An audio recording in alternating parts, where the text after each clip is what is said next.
What's going on, guys? Welcome to my wild style graffiti video. I'm gonna voice over this one just to talk through like what I'm doing and like how I'm coloring in the piece. I didn't want to go too far into the sketching itself because I just felt like that was something like that's come from me, like my style. So I wasn't going to talk about that, but I felt like I could talk about like the process of how I color my pieces in. And I think this relates to both like sketches and when you're painting on the wall. So first you can see me here going in with a 3D, filling the 3D in, and I'm using like a magenta color in a few shades, and I do this to create the more realistic looking 3D, which creates more shadows in areas that are darker. So where you can see the letter kind of overlapping another piece of letter, obviously that area will be darker, and that's how 3D kind of makes it look more actual, three-dimensional and realistic. These are Copic sketch markers I'm using for most of the sketch with a few pro markers here and there. I'm using the brush tip end um, and the chisel tip in some areas. Um, yeah, so this is a horizontal 3D going to the left. I do like using this 3D because it's simple to do, and when it comes to doing simple 3Ds, it makes it easier to make the actual fill of the 3D. More precise and consistent throughout the piece. Whereas if you've got a vanishing point 3D, it's a little bit harder. So yeah, you can see me filling that in now, just finishing up, and now I'm coming in with an actual Crayola. It's a kind of a burgundy dark red kind of color, and where the darker areas of the piece would be, that's where I'm spritzing in a bit of the darker color, which creates more of a shadow. And that's also just to add to the kind of realism of the 3D. It makes it pop off a lot more.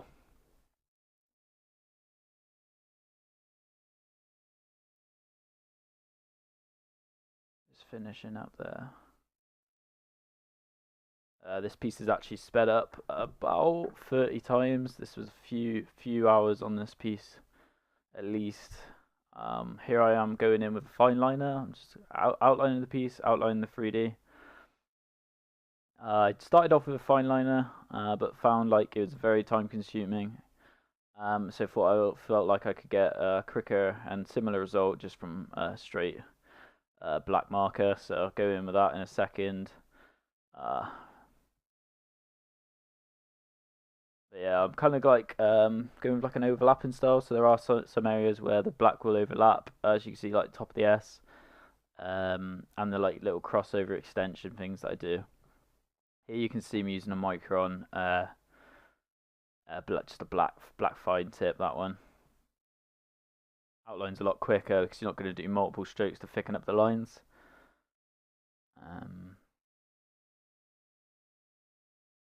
But yeah, letter structure on this one, I really like it. Kind of went for kind of a symmetry kind of a look, where the R and the P like kind of look like they're refracted off the S and the E, so it's one smooth flowing piece. So I feel like I got the flow on this one quite nice. There are some areas I change. I feel like the S is a little bit too complex, whereas the P's a little bit simpler, and I don't think those two match up too well, but always something to work on for next time. Yeah, that's me just finishing off the outline there.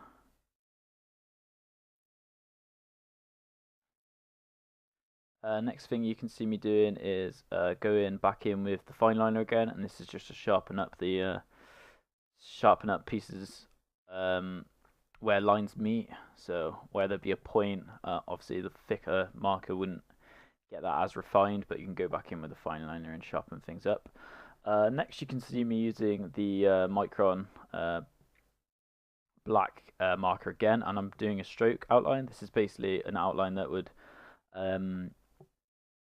just cover the total where the piece actually meets the negative space of the outline. It's a term used in Photoshop, a stroke. So yeah, you can see me thickening up. This just kind of like brings the whole thing together and makes things look a lot more cohesive, and also kind of pops it off from the background a bit more. Here you can see me using a Uniposca paint marker in like a neon pink, and this is really subtle, just adding little spritzes into the 3D, which just pops it off a little bit more. I'm then back in with the fine liner and the micron, and I'm adding little lines going horizontally to the right, following the 3D.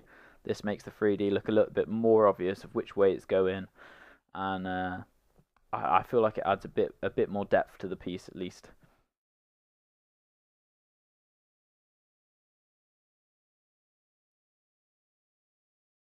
Going in with the fine line, adding some little smaller touches there. Next, going in with the background, so I'm using some pro markers. I'm using this like sludgy green, which is very nice, and I'm just putting some like waves and little bubbles and things into the background. A few different coloured greens there. Next, going in with a grey pencil. This is a Prismacolor marker, Prismacolor pencil, sorry, and I'm using that to add a drop shadow to the piece. This definitely does a lot, and it really pops it off the background. Makes the letters look like they're actually like three-dimensional and popping off. Even the 3Ds popping off, which looks cool. Then going in with the same sludgy green again and darkening the areas where the letters will actually overlap the bubbles in the background. So now I'm just going in with a few different coloured markers. These are a mixture of Prismas, Pro markers, and Copics, and just spritzing in some colour everywhere. Different dark colours of oranges, yellows, and like tan. And now I'm going with a Copic and just filling in all the other negative space in the piece, getting rid of all the white. Really brings it all together. I like doing textured fills like this because they're a bit different to usual people, which just use like a gradient. Next, you can see me using a white Pro marker to just add some highlights into the piece. And there it is, done. That's the final piece. I really hope you enjoyed the video, guys. Let me know what you'd like to see next on the channel, but I'm happy to do a few more of these voiceover pieces, maybe even doing some actual painting, which I hope to do now the weather's a bit better. But yeah, guys, I'll catch you in the next one. Cheers.